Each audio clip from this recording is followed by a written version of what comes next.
देखो, तो पीछे वाली चीजें सब क्लियर हैं सबको। तो हम आगे यहाँ पे चलते हैं डाइलेक्ट्रिक्स एंड पोलराइजेशन पे। हम्म। यहाँ तक हम लोग सिर्फ पोटेंशियल और इलेक्ट्रिक फील्ड इन सब की बात कर रहे थे। ठीक है। यहाँ से थोड़ी एक नई चीज हम लोग देख रहे हैं। वो क्या है? Dielectrics and polarisation. अब ये होता क्या है? किसी को पता है डाइलेक्ट्रिक्स किसको बोलते हैं? किस चीज का नाम है?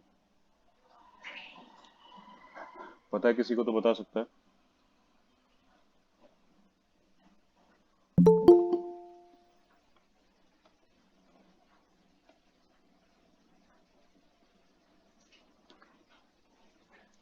हेलो। अंश मॉल। आवाज आ रही है? अंश।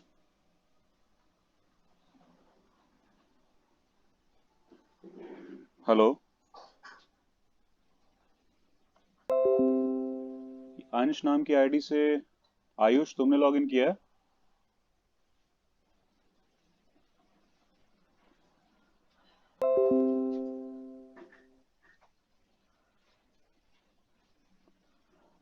बोलोगे नहीं तो क्लास में अटेंड करने का कोई मीनिंग भी नहीं है। वैसे ही बहुत सारे लोग नहीं हैं।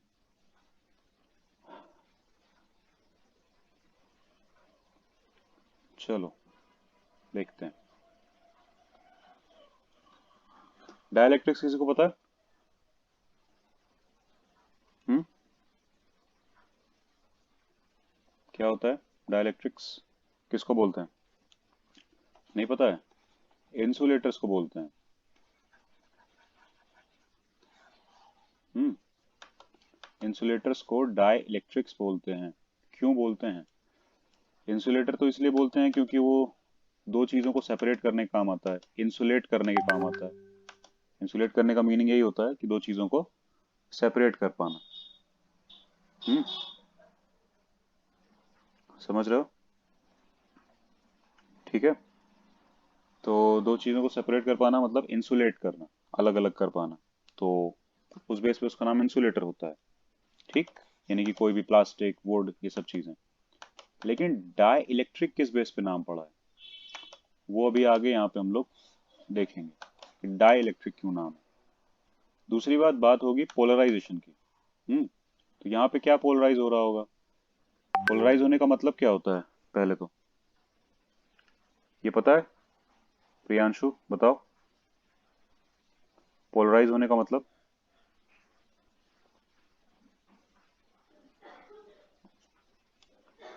हेलो प्रियांशु, सुन यस रहे हो? सर। कह रहे यस हैं सर। पोलराइज होने का मतलब क्या होता सर सारी एक प्रॉपर्टी होती है। है? चार्ज की नहीं, मतलब भाई कहीं पे भी पोलराइज होने का मतलब क्या होता है?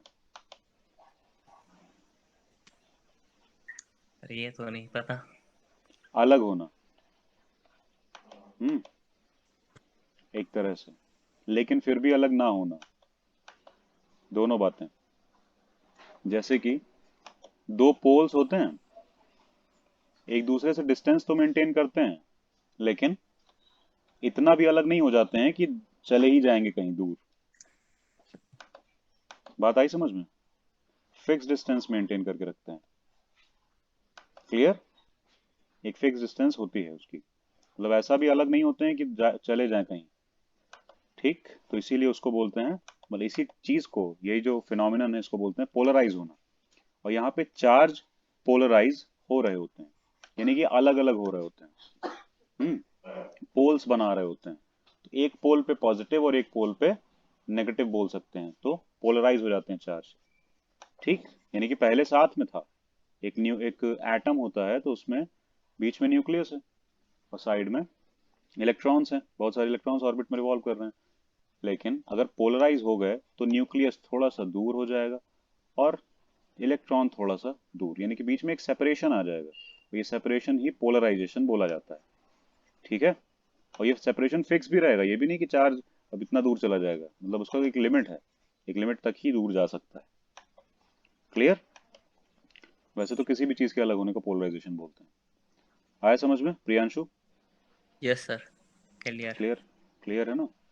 तो अब देखो, और डाई इलेक्ट्रिक इसको, इंसुलेटर्स को इसलिए बोलते हैं क्योंकि अगर हम इंसुलेटर को यानी कि एक मान लो वुड है, वुड का एक पीस है ये एक वुड का पीस है, लकड़ी का टुकड़ा है बस, और कुछ नहीं है।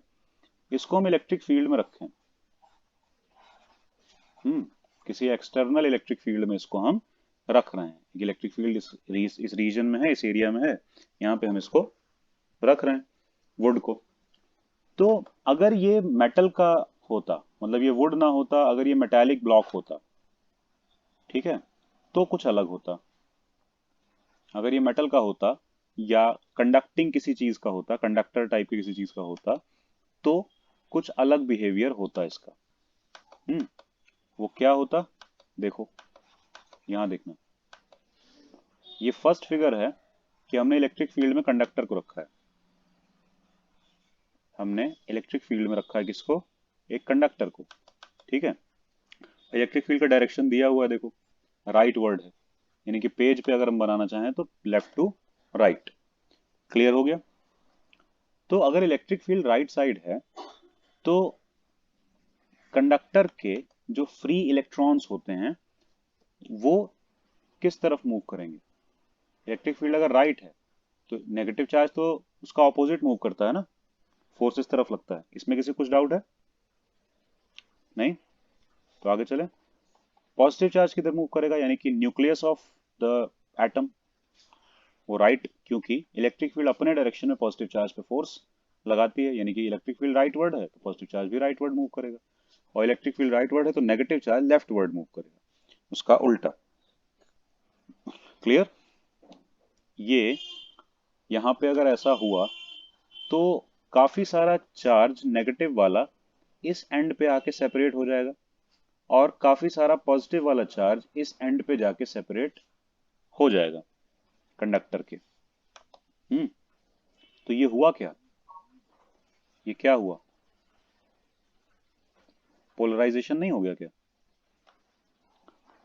प्रियांशु बताओ, हुआ ना? यस सर, सेपरेशन होगा, हाँ। सीधी सी बात है, पोलराइजेशन ही हो गया ये। तो क्योंकि नेगेटिव चार्ज और पॉजिटिव चार्ज में एक गैप आ गया, तो हो गया पोलराइजेशन। क्लियर।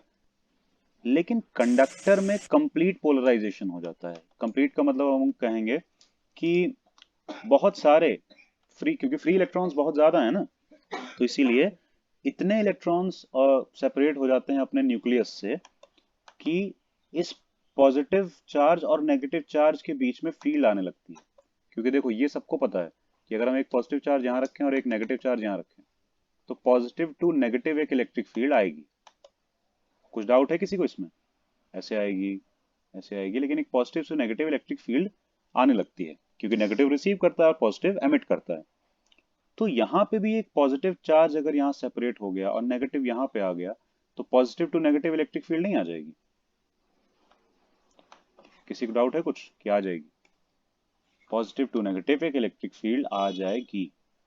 तो कंडक्टर के अंदर या सरफेस पे बोलें, एक इलेक्ट्रिक फील्ड क्रिएट हो जाएगी, जिसको हम इंटरनल इलेक्ट्रिक फील्ड बोल रहे हैं, ई इंटरनल या inside electric field, inside the conductor, E in. उसका डायरेक्शन देखो लेफ्ट वर्ड है, क्योंकि पॉजिटिव इधर है नेगेटिव इधर, तो पॉजिटिव टू नेगेटिव डायरेक्शन हो जाएगा। क्लियर है। ई नॉट कौन सा दिखाया गया है? ई नॉट बाहर वाला दिखाया गया है, क्योंकि बाहर वाली जो एक्सटर्नल इलेक्ट्रिक फील्ड है वो राइट वर्ड है, उसको दिखा दिया गया है कि वो राइट वर्ड है। क्लियर।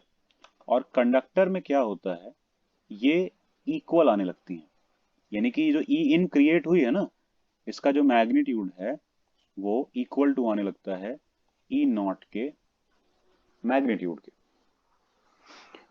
क्लियर हुआ सबको?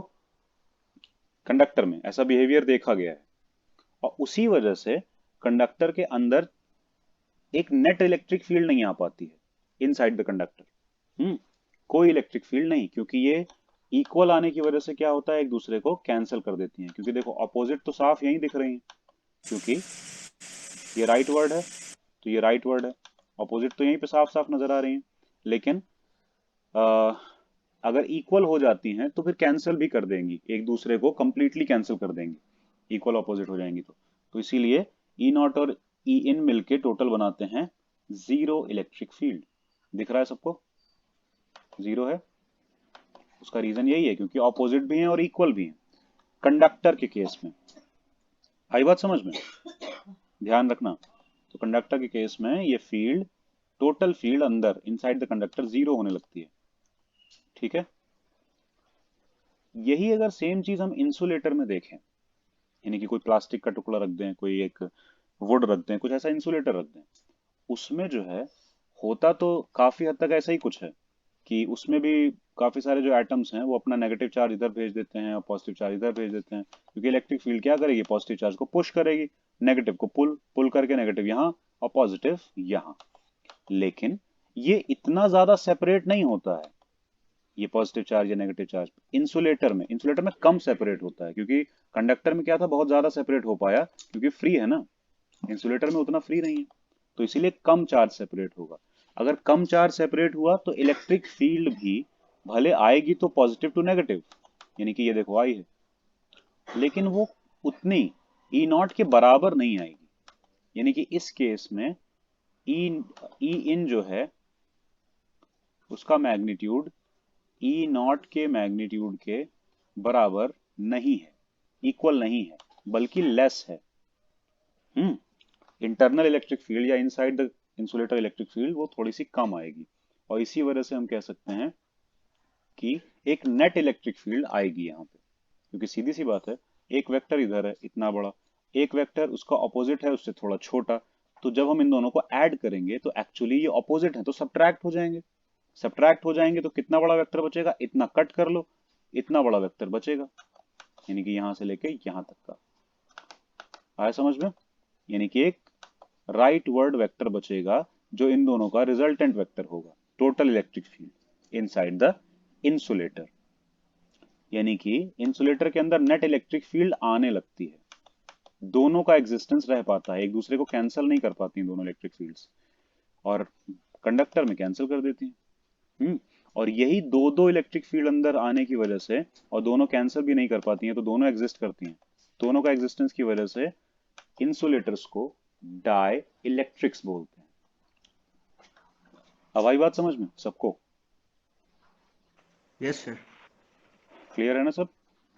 प्रियांशु, तुषार, कोई कंफ्यूजन क्वेश्चन? नहीं? चलो नो सर। आगे, आगे चलें फिर। देखो, तो बिहेवियर तो दिख गया कि कंडक्टर कैसा बिहेव करेगा इलेक्ट्रिक फील्ड में और इंसुलेटर कैसा बिहेव करेगा। बिहेवियर दिख गया, कंडक्टर क्या करेगा कि exactly equal opposite electric field बना देगा और इंटरनल इलेक्ट्रिक फील्ड जीरो हो जाएगी। ठीक है। लेकिन इंसुलेटर अपोजिट इलेक्ट्रिक फील्ड तो बनाएगा लेकिन इक्वल नहीं बनाएगा, तो इसीलिए कैंसिल नहीं होगा, कुछ रिजल्टेंट फील्ड आएगी। थोड़ा सा कम बनाएगा, वो कम ही बना पाएगा क्योंकि उसके पास चार्ज उतना फ्री नहीं है ना कि सेपरेट हो पाए, कम फ्री है चार्ज, क्योंकि इंसुलेटर्स के पास चार्ज फ्री नहीं होता, मेटल के पास होता है फ्री चार्ज। ठीक, समझ में आ गया? अब इसके आगे चलें। देखो, यहाँ पे पोलराइजेशन की बात हुई है। ये तो हमने देख लिया डाइलेक्ट्रिक क्या होता है, अब पोलराइजेशन की बात यहाँ पे और हुई है एटम्स में। केमिस्ट्री रिलेटेड देख सकते हैं हम लोग कि वहां पे भी मॉलिक्यूल्स पोलराइज्ड होते हैं। हम लोग कहते हैं ना पोलर मॉलिक्यूल है, या पोलर कोवेलेंट बॉन्ड है, या नॉन पोलर कोवेलेंट बॉन्ड है। क्या मतलब होता है पोलर होने का, कि एक बॉन्ड पोलर है या नॉन पोलर है, कैसे पता चलता है? बताओ, किसी को पता हो तो।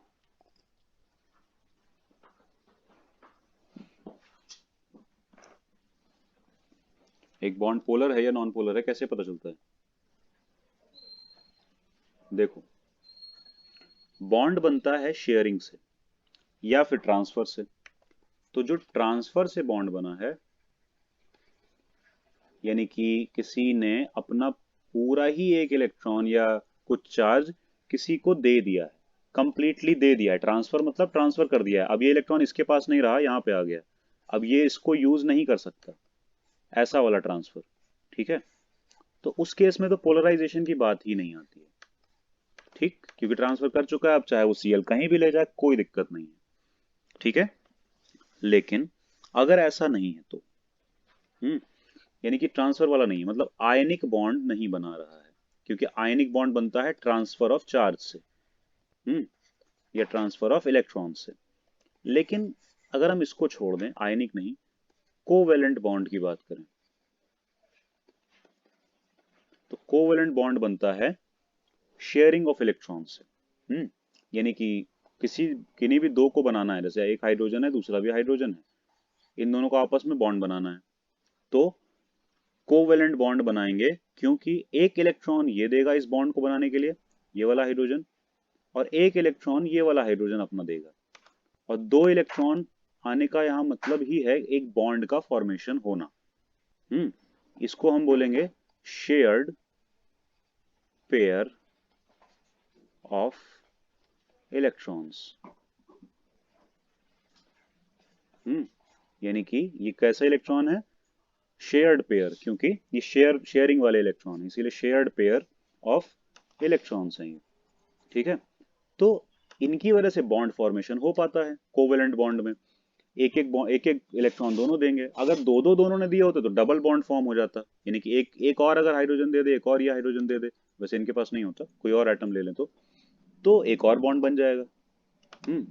एक बॉन्ड और फॉर्म होने लगेगा, डबल बॉन्ड आ जाएगा, जैसे कि ऑक्सीजन ऑक्सीजन के बीच में होता भी है। दो ऑक्सीजन है डबल बॉन्ड बना रहे हैं, इसका मतलब है कि ये काम हुआ है, यानी कि टोटल 4 इलेक्ट्रॉन की शेयरिंग हुई है, 2 इसने दिए हैं और 2 इसने दिए हैं, तब जाके 2 बॉन्ड बने, डबल बॉन्ड बना। क्लियर है? तो इस शेयरिंग में हमेशा जो है शेयरिंग इक्वालिटी से नहीं होती है, डिपेंड करता है किन दो एटम्स के बीच में ये इलेक्ट्रॉन शेयरिंग हो रही है और बॉन्ड बन रहा है। अगर सेम या सिमिलर एटम्स के बीच में बनता है, सेम एटम्स के बीच में बनता है, तब तो वो बॉन्ड नॉन पोलर होता है। क्यों, देखेंगे कैसे क्या होता है नॉन पोलर।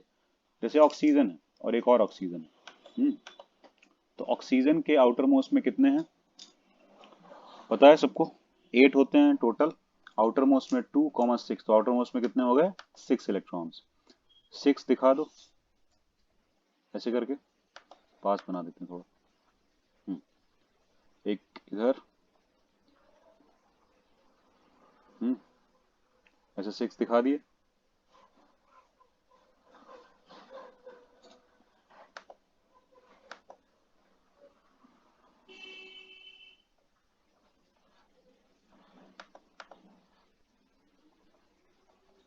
सिक्स हो गए। अब देखो, ये ऑक्सीजन और ये ऑक्सीजन बॉन्ड बन गया, बीच में ये कौन सा हो गया, शेयर्ड पेयर ऑफ इलेक्ट्रॉन, ये वाले दोनों बॉन्ड बन गया।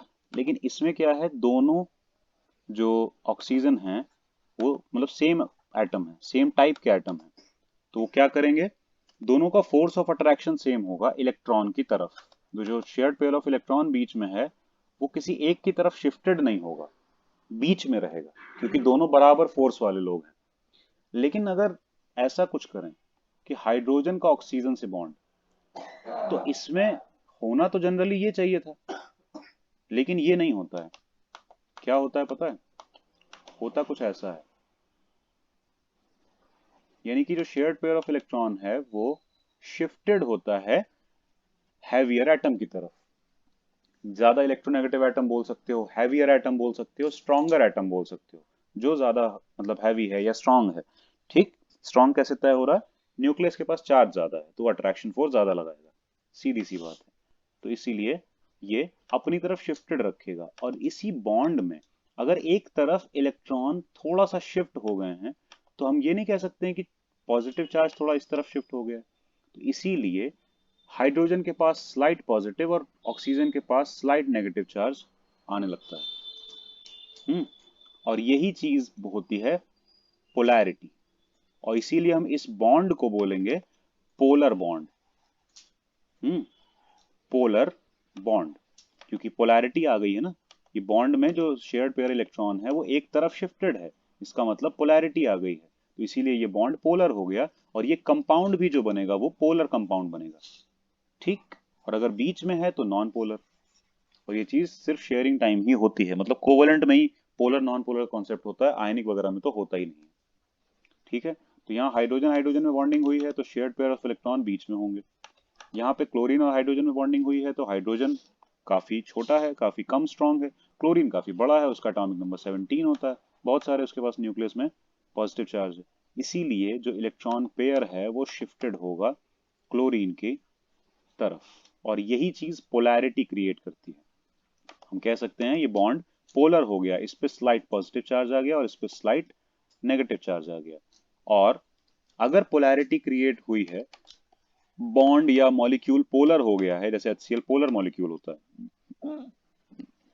तो पोल्स क्रिएट होने का मतलब क्या है, एक डायपोल मोमेंट भी तो आएगा, electric dipole moment, electric dipole moment यानी कि P, जो कि ऐसा कुछ होता है, अगर यहाँ नेगेटिव है यहाँ पॉजिटिव है, तो नेगेटिव टू पॉजिटिव आता है। ये सब लोगों को क्लियर है कि ये नेगेटिव टू पॉजिटिव आता है, ठीक है। और यहाँ पे भी अगर स्लाइट नेगेटिव चार्ज क्लोरीन के पास आया, स्लाइट पॉजिटिव चार्ज हाइड्रोजन के पास, तो नेगेटिव टू पॉजिटिव होना चाहिए क्या, इलेक्ट्रिक डायपोल मोमेंट इस तरफ। और देखो यहाँ बाहर बनाया गया है, ये वाला जो डायपोल मोमेंट बनाया गया है वो HCl मॉलिक्यूल के लिए ही है। देखो डायरेक्शन यही है ना जो हमने दिखाई है, इस तरफ है, ठीक। उसी तरह इसमें हम देख सकते हैं, इसमें भी ये हाइड्रोजन वीक है ऑक्सीजन से, तो इस तरफ शिफ्टेड होगा, यहाँ पे भी इस तरफ शिफ्टेड होगा, तो ये पोलर हैं, दोनों बॉन्ड पोलर हैं। तो एक डायपोल मोमेंट इस तरफ आएगा नेगेटिव टू पॉजिटिव, क्योंकि ये अपनी तरफ शिफ्टेड रखे, जिसकी तरफ इलेक्ट्रॉन शिफ्ट होगा तो इलेक्ट्रॉन क्या है, नेगेटिवली चार्ज है, उसको तो स्लाइट नेगेटिव चार्ज करेगा ना, पॉजिटिव थोड़ी ना चार्ज करेगा। तो इसीलिए ऑक्सीजन ने खींचा है तो ऑक्सीजन तो स्लाइट नेगेटिव चार्ज हो चुका, और ये स्लाइट पॉजिटिव चार्ज हो गया, ठीक। तो एक डायपोल मोमेंट इस तरफ और एक डायपोल मोमेंट इस तरफ, और इन दोनों का जब हम रिजल्टेंट लेंगे, कोई भी दो वेक्टर ऐसे ऐसे हैं और उनका जब हम रिजल्टेंट लेंगे तो पैरेललोग्राम बनाएंगे, पैरेललोग्राम बना के जो आएगा वो हमारा फाइनल वेक्टर हो जाएगा। तो ये हमारा फाइनल डायपोल मोमेंट हो गया, और देखो आ भी रहा है डाउनवर्ड, इसीलिए दिखाया गया है, ठीक है। तो ये किसका है, H2O मॉलिक्यूल का डायपोल मोमेंट, इसी ओरिएंटेशन में। अब बात आएगी कि इसमें क्यों नहीं ऐसा हुआ, कार्बन से भी तो ज्यादा इलेक्ट्रोनेगेटिव या फिर ज्यादा एटम वाला ऑक्सीजन है, लेकिन बहुत बड़ा डिफरेंस नहीं है ना, यानी कि इसमें भी बॉन्ड में शिफ्टिंग तो होगी लेकिन बहुत कम होगी, जैसे कि ऑक्सीजन की तरफ थोड़ा ही शिफ्टेड होगा ये शेयर्ड पेयर इलेक्ट्रॉन, बिल्कुल सेंटर में तो नहीं होगा लेकिन थोड़ा ही शिफ्टेड होगा, ज्यादा शिफ्टेड नहीं होगा, क्योंकि कार्बन से बहुत ज्यादा आगे भी नहीं है ऑक्सीजन, सिर्फ दो ही एटम आगे है, तो इसीलिए बहुत ज्यादा भी फोर्स ऑफ अट्रैक्शन नहीं आ जाएगा, मतलब उसके कंपैरिजन में देखा जाए तो इसीलिए ये उतना पोलर, ये उतना पोलर नहीं होता है। आवाज आ रही सबको क्लियर? यस सर, आ रही है। Yes sir. हम्म, ठीक है। तो ये उतना पोलर नहीं होता है, तो इसीलिए इसको हम नॉन पोलर की कैटेगरी में ही रखते हैं। आया सबको समझ में क्या हो रही है बात, पोलैरिटी की, पोलराइजेशन की। हम्म, तो नॉर्मली मॉलिक्यूल्स में भी डायपोल मोमेंट बन रहा होता है। चलो अब देखें कि डाइलेक्ट्रिक्स में क्या होने वाला है। देखो, तो जिसमें डायपोल मोमेंट है पहले से, यानी कि पोलर मॉलिक्यूल जो हैं उनमें पहले से डायपोल मोमेंट है, तो एक तरह से ये तो खुद पहले से ही डायपोल के जैसा काम करेंगे, क्योंकि जिसमें डायपोल मोमेंट है वो डायपोल मोमेंट जैसा, डायपोल जैसा काम तो करेगा ही, ये भी पहले से डायपोल जैसा काम करेगा। लेकिन जो नॉन पोलर है वो तो पहले न्यूट्रल ही रहेंगे ना, अभी क्यों डायपोल जैसा काम करेंगे, उनके बॉन्ड में तो कोई ऐसी पोलैरिटी क्रिएट हुई नहीं है, इसीलिए ये डायपोल जैसा काम नहीं करेंगे। तो फिलहाल पहले हम बात करते हैं कि एक नॉन पोलर मॉलिक्यूल कैसा बिहेव करेगा, जब इलेक्ट्रिक फील्ड नहीं है तब, और जब इलेक्ट्रिक फील्ड है तब। आई बात समझ में, यानी कि ये मॉलिक्यूल पोलर नहीं है, ये सब्सटेंस दिखाया गया है, ये पूरा एक सब्सटेंस है, ठीक। ये मॉलिक्यूल पोलर नहीं है, नॉन पोलर है। नॉन पोलर होने का मतलब है कि इसमें चार्ज सेपरेट नहीं हुआ है, तो देखो चार्ज एक ही जगह पे सब नजर आ रहा है, हर जो एटम है उसमें पॉजिटिव नेगेटिव जैसे था वैसे ही है, कोई दिक्कत नहीं है, इधर उधर नहीं हुआ है, शिफ्ट नहीं हुआ है, क्लियर, सारे एटम्स में इंटैक्ट है।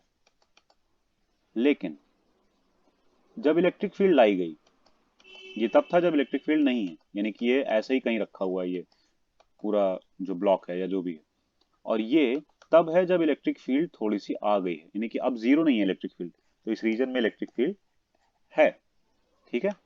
और हम सपोज कर रहे हैं लेफ्ट टू राइट है, तो अगर left to right electric field है तो सीधी सी बात है, positive charge rightward force feel करेगा और नेगेटिव चार्ज लेफ्टवर्ड। हर positive charge rightward, negative charge leftward. तो होगा क्या, देखो ऐसा कुछ हो जाएगा।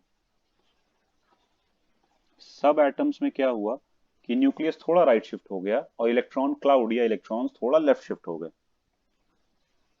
दिख रहा है, इलेक्ट्रिक फील्ड की वजह से, क्योंकि इलेक्ट्रॉन नेगेटिवली चार्ज थे, इलेक्ट्रिक फील्ड उसको अपने उल्टी डायरेक्शन में अट्रैक्ट करेगी और पॉजिटिव चार्जेस को अपने सेम डायरेक्शन में पुश करेगी एक तरह से। तो इसीलिए अगर राइट वर्ड इलेक्ट्रिक फील्ड है तो राइट वर्ड पॉजिटिव चार्ज जाएगा और लेफ्ट वर्ड नेगेटिव।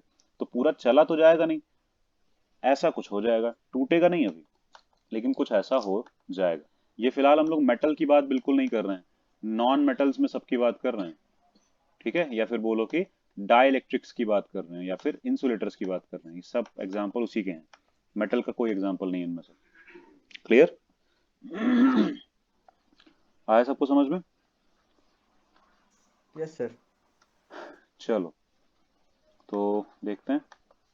ई जब आ चुका है, जीरो नहीं है, तो ऐसी हालत हो गई है किसकी, नॉन पोलर मॉलिक्यूल की। लेकिन यहाँ पे नॉन पोलर वाला ऐसा बिहेव कर रहा था। अब जरा पोलर वाले के लिए देखते हैं। तो पोलर वाला तो पहले से पोलर है ना, जब इलेक्ट्रिक फील्ड नहीं भी है तब भी वो पोलर, उसके जो एटम्स थे पोलराइज तो थे। अभी हम लोगों ने देखा, उसके सॉरी एटम कह रहे, मॉलिक्यूल्स जो थे वो पोलराइज थे। जैसे कि H2O मॉलिक्यूल पोलराइज था पहले से, है ना। HCl मॉलिक्यूल पहले से पोलराइज था, तो पहले से ही उसका चार्ज में सेपरेशन नजर आएगा तुमको। देखो पॉजिटिव थोड़ा सा दूसरी तरफ खिसका हुआ है और नेगेटिव अलग। पहले से चार्ज थोड़ा थोड़ा सेपरेट तो है, एक डिस्टेंस मेंटेन कर रखा है उन्होंने। लेकिन एक चीज की कमी है यहाँ पे, ये रैंडम डायरेक्शन में है। देखो इसका डायपोल मोमेंट किस तरफ है, नेगेटिव टू पॉजिटिव इधर, इसका इधर, इसका इधर, इसका इधर, इसका इधर, इसका इधर और इसका इस तरफ। रैंडम नहीं है सारे डायपोल मोमेंट्स, बिल्कुल रैंडम, कहीं कोई भी कहीं भी जा रहा है। तो ऐसा ही होता है जब इलेक्ट्रिक फील्ड नहीं आई होती है और मॉलिक्यूल पहले से पोलर हो, क्योंकि इलेक्ट्रिक फील्ड तो आई नहीं है। लेकिन वो ये जो दिख रहा है ये खुद के ही पोलर होने की वजह से है। जबकि नॉन पोलर वाले में क्या था, जब इलेक्ट्रिक फील्ड नहीं आई थी तो सारे के सारे न्यूट्रल नजर आ रहे थे। ठीक, समझ में आई बात? ठीक है। और ये जब पोलर हो चुका है तब इलेक्ट्रिक फील्ड जब नहीं है तो ये इस तरह का नजर आ रहा है, पहले से सेपरेटेड, लेकिन बस ओरिएंटेशन रैंडम है। सेपरेशन है लेकिन ओरिएंटेशन रैंडम है। लेकिन जब इलेक्ट्रिक फील्ड आ गई, नॉन जीरो इलेक्ट्रिक फील्ड का मतलब अब इलेक्ट्रिक फील्ड है इस रीजन में, मतलब ऐसे कोई इलेक्ट्रिक फील्ड आ चुकी है, तो सारे जो पोलर मॉलिक्यूल्स हैं वो ओरिएंटेशन बदल देंगे अपना। देखो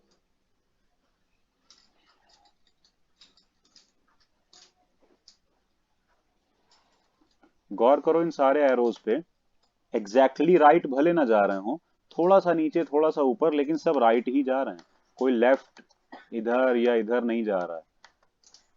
ध्यान से देखो इनको, या सीधे ऊपर या सीधे नीचे नहीं जा रहा है। यानी कि इलेक्ट्रिक फील्ड ने इन सबको क्या किया, एक ही डायरेक्शन में कर दिया, क्योंकि इलेक्ट्रिक फील्ड वही पॉजिटिव चार्ज को पुश करेगी, नेगेटिव को पुल करेगी और ऐसा ओरिएंटेशन बनने लगेगा। इसमें क्या था, इलेक्ट्रिक फील्ड थी नहीं, तो जिसका जहां मन था वो वहां जा रहा था। ठीक है, यानी कि नेगेटिव टू पॉजिटिव होता है ना डायपोल मोमेंट, तो हम वही बना रहे हैं बार बार। देखो नेगेटिव से पॉजिटिव, नेगेटिव से पॉजिटिव हम बना रहे हैं। क्लियर? आया सबको समझ में? इसमें रैंडम दिख रहा है, उसमें ओरिएंटेशन है, एक तरफ सब सब एक तरफ घूमे हुए हैं। तो नॉन पोलर मॉलिक्यूल ऐसा बिहेव करते हैं बिना इलेक्ट्रिक फील्ड के, और इलेक्ट्रिक फील्ड के साथ ऐसा, और पोलर मॉलिक्यूल बिना इलेक्ट्रिक फील्ड के ऐसा बिहेव करते हैं और इलेक्ट्रिक फील्ड के साथ ऐसा कुछ। क्लियर सबको? बस यही चीज है, बाकी तुम लोग पढ़ सकते हो। ये तुम लोगों को ज्यादा काम नहीं आएगा, इसीलिए हम इसके ऊपर ज्यादा कुछ माथापच्ची अभी नहीं कर रहे हैं। होती है वैसे ये इलेक्ट्रिकल ससेप्टिबिलिटी, इलेक्ट्रिक ससेप्टिबिलिटी बोलते हैं इसको, काय नाम होता है इसका, मतलब स्पेलिंग तो जहां तक के आई ई ऐसे कुछ होता है, लेकिन काय नाम होता है इस सिंबल का। और यहाँ पे इस सिंबल का मीनिंग है ससेप्टिबिलिटी, और क्योंकि ये इलेक्ट्रिकल है तो इलेक्ट्रिकल या electric susceptibility of a dielectric medium, तो ये एक डिफरेंट टाइप की चीज है। और पी डिनोट कर रहा है पोलराइजेशन को। आता नहीं है इस पे ज्यादा क्वेश्चन, लेकिन तुम लोग याद रख सकते हो, P is equal to epsilon not and chi E and electric field multiply. ठीक। और पोलराइजेशन का इस तरह की वैल्यू आने लगती है। ठीक। जहाँ पे इलेक्ट्रिक ससेप्टिबिलिटी जो है, it is possible to relate chi E to the molecular properties of the substance. और ये चीज हम लोग को पहले से नहीं पता होती है, मतलब यहाँ से हम लोग नहीं निकाल सकते काई को। ये सबकी अपनी अपनी अलग अलग होती है, जैसे रेजिस्टिविटी सबकी अपनी अपनी अलग अलग होती है ना, वो हम लोग यहाँ से वैसे नहीं कैलकुलेट कर सकते हैं, हमको देखना पड़ता है, एक्सपेरिमेंटली देखना पड़ता है। वैसे ही इलेक्ट्रिकल ससेप्टिबिलिटी भी पर्टिकुलर प्रॉपर्टी है किसी भी डाई इलेक्ट्रिक की, यानी कि प्लास्टिक की अलग होगी, वुड की अलग होगी, एंड सो ऑन। ठीक है। वो यहाँ पे ज्यादा अभी इसका कोई खास काम है नहीं। क्लियर। चलो आगे देखें।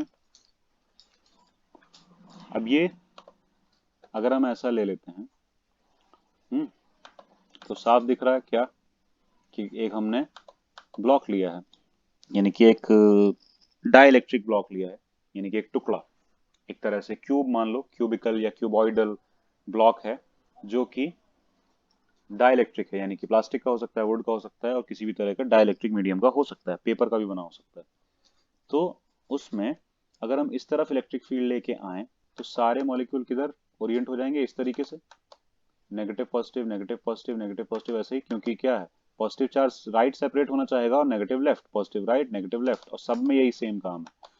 और ऐसे होते होते सारे मॉलिक्यूल इस तरह से सेपरेट हो जाएंगे थोड़ा थोड़ा। लेकिन जरा ठीक से नोटिस करो, ये पॉजिटिव और ये नेगेटिव बहुत पास पास हैं, तो न्यूट्रल कर देंगे, खत्म। ये पॉजिटिव ये नेगेटिव बहुत पास पास हैं, न्यूट्रल कर देंगे। ये पॉजिटिव ये नेगेटिव बहुत पास पास हैं, ये भी न्यूट्रल कर देंगे। ऐसे ही इधर भी सबका न्यूट्रल हो जाएगा। बात आई समझ में? Cancel cancel cancel. उसी तरह ये भी पूरा कैंसिल। बचा क्या? सिर्फ इतना, लेफ्ट साइड में नेगेटिव बचा और राइट साइड में पॉजिटिव बचा, जिसको कोई न्यूट्रल नहीं कर पा रहा है। बात आई समझ में? तो इसका मतलब ये जो ब्लॉक है, इसकी जो ये लेफ्ट राइट सरफेस है, वो पॉजिटिवली चार्ज हो जाएगी, और लेफ्ट सरफेस नेगेटिवली चार्ज हो जाएगी। ये देखो, इस चार्ज को कोई न्यूट्रल थोड़ी ना कर रहा है, और ना ही इस चार्ज को कर रहा है। किसी को इसमें कुछ डाउट है कि ये क्या हुआ हो गया? यहाँ पे सब चार्ज न्यूट्रल हो जाएगा बीच में, और राइट में पॉजिटिव चार्ज और लेफ्ट में नेगेटिव चार्ज आ चुका है। क्लियर? तो अगर ये नेगेटिव चार्ज पूरा इस सरफेस पे स्प्रेड है, तो इसकी सरफेस चार्ज डेंसिटी आ चुकी होगी, और इसीलिए हम इसको सिग्मा से डिनोट कर रहे हैं, क्योंकि सिग्मा होता है surface charge density, Q by A, area, charge upon area. अब ए बोलो या डेल्टा एस बोलो, अपनी अपनी मर्जी है, या बुक के हिसाब से कर सकते हैं। ठीक है। और P क्यों लगा हुआ है? क्योंकि ये पोलराइज्ड चार्ज की या पोलराइज्ड मॉलिक्यूल्स की वजह से ऐसा कॉन्फ़िगरेशन अचीव हुआ है, इसी वजह से P बोला गया है, और कोई रीजन नहीं है। P नोटेशन है बस। बाकी तो ये है ही सिग्मा, यानी कि सरफेस चार्ज डेंसिटी, और माइनस सिग्मा मतलब नेगेटिव सरफेस चार्ज डेंसिटी, क्योंकि यहाँ पे नेगेटिव चार्ज पूरा स्प्रेड है इस पूरे सरफेस पे। इस पूरे सरफेस पे पॉजिटिव चार्ज स्प्रेड है, इसीलिए पॉजिटिव में आया है ये, सरफेस चार्ज डेंसिटी प्लस में है। बस, है पोलराइज्ड वाली, इसीलिए सिग्मा P बोला गया। किसी कुछ डाउट है तो पूछ सकता है, बता दो क्या हुआ, कैसे हुआ। समझ नहीं? गया सर। ठीक। तो आगे चलते हैं फिर।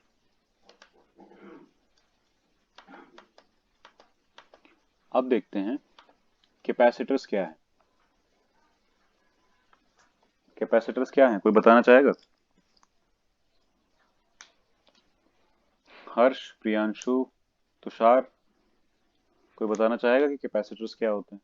पहले से कुछ पता है?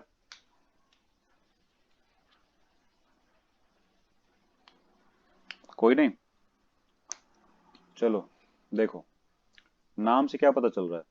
कैपेसिटर या कैपेसिटेंस। हम्म, नाम से पता चल रहा है कि किसी तरह की कैपेसिटी है ना?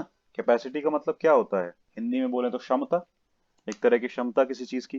तो किसी भी चीज को करने की क्षमता, किसी भी चीज को सहने की क्षमता, वगैरह वगैरह, बहुत तरह की चीजें हो सकती हैं। लेकिन यहाँ पे जो डिवाइस होती है कैपेसिटर, उसको कैपेसिटर इसलिए नाम मिला है क्योंकि उसमें चार्ज स्टोर करने की कैपेसिटी है, क्षमता है चार्ज को अपने पास रखने की, और चार्ज के फॉर्म में एक तरह से वो एनर्जी भी स्टोर करता है। इस वजह से हम उसको कैपेसिटर बोलते हैं, इस वाली डिवाइस को। ठीक है, और इसी प्रॉपर्टी को कैपेसिटेंस बोल देते हैं। हम्म, क्लियर हुआ सबको? और ये कुछ नहीं। Yes sir. क्या हुआ, कोई कुछ बोल रहा था? Tushar, yes sir. क्लियर हो गया ना सबको? ठीक है, हमें लगा शायद किसी ने कुछ पूछा। चलो, तो कैपेसिटर्स का मतलब कि कैपेसिटी। ठीक है, और कैपेसिटर मतलब ऐसी डिवाइसेस जिनमें कैपेसिटी है, किस चीज की? अगर यहाँ पे देखें तो ये इलेक्ट्रिकल कैपेसिटर्स हैं, तो इसीलिए चार्ज स्टोर करने की कैपेसिटी उनके पास है। क्लियर? और कैपेसिटेंस मतलब उन्हीं की वो प्रॉपर्टी जिसकी वजह से वो चार्ज स्टोर करते हैं, वही प्रॉपर्टी कैपेसिटेंस हो जाएगी।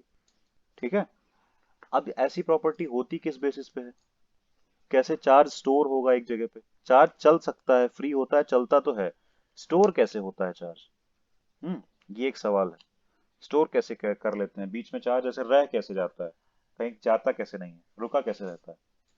हम्म तो वो कुछ ऐसे होता है कि हम कंडक्टर्स लेते हैं, दो कंडक्टर एक दूसरे से कनेक्टेड नहीं होते हैं, बस दो कंडक्टर होते हैं, एक को पॉजिटिव चार्ज प्रोवाइड करते हैं और एक को नेगेटिव चार्ज। तुम स्फेयर ले सकते हो या कोई भी कंडक्टर टाइप का ले सकते हो, एक रॉड ले, दो रॉड ले सकते हो, कोई फर्क नहीं पड़ता फिलहाल।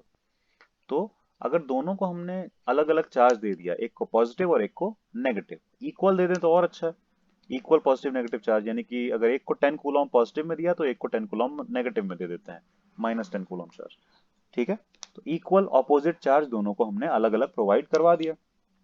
फिलहाल उन पे चार्ज पूरा स्प्रेड था, इक्वली इवनली, जैसे हमने पहले बताया भी हुआ है कि कोई भी कंडक्टर अगर चार्ज रिसीव करता है तो अपनी पूरी सरफेस पे बराबर से उसको फैला देता है, स्प्रेड कर देता है। ठीक है, लेकिन अगर हम उनको थोड़ा पास लेके आए, टच ना कराएं, कनेक्ट ना कराएं, बस थोड़ा पास लेके आए, तो क्या होगा बताओ? अगर दो कंडक्टर हैं, दोनों के पास चार्ज है, स्फेयर है मान लो या कुछ भी है, दोनों के पास चार्ज है, एक के पास पॉजिटिव है एक के पास नेगेटिव है, और हम थोड़ा पास लेके आए तो क्या होगा? वो जो चार्ज पूरे पे फैला हुआ था ना, वो सिमट के एक जगह आने लगेगा, वो थोड़ी दूर में आ जाएगा वो चार्ज। हम्म क्योंकि पॉजिटिव वाला नेगेटिव को अट्रैक्ट करके इस तरफ ले आएगा, सारा का सारा नेगेटिव चार्ज जो दूसरी तरफ भी फैला हुआ था वो भी पॉजिटिव साइड, पॉजिटिव वाले की साइड आ जाएगा। और नेगेटिव वाला पॉजिटिव के साथ यही सेम काम करेगा कि पॉजिटिव उससे जो उस तरफ दूर है वो वहां पे नहीं रहने देगा। क्लियर है? कोई चला गया था क्या? प्रियांशु,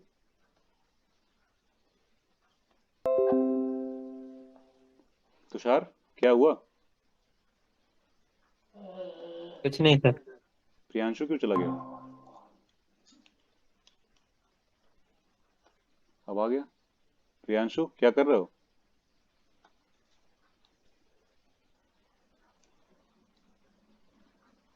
प्रियांशु, क्या हुआ?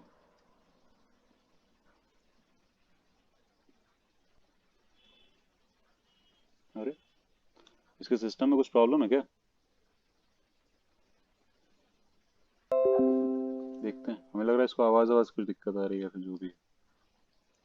चलो, समझ में आ गया सबको ये बात, कि अगर ये दूर दूर पड़े होते, ये जो कंडक्टर यहाँ दिखाए गए हैं, और इन पे चार्ज होता, तो चार्ज पूरे पे बराबर से स्प्रेड होता, पॉजिटिव एक पे नेगेटिव।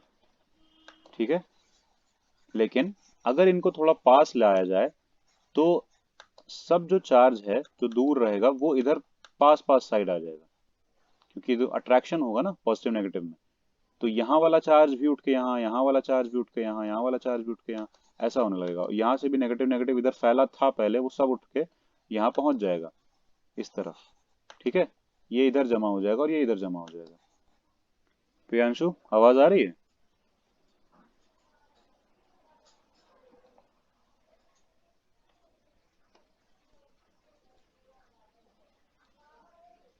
क्या रहा है इसके साथ? चलो देखते हैं। सुनाई दे रहा है प्रियांशु? कुछ आवाज आवाज आ रही है या तुम्हारी तरफ से आवाज नहीं आ रही है?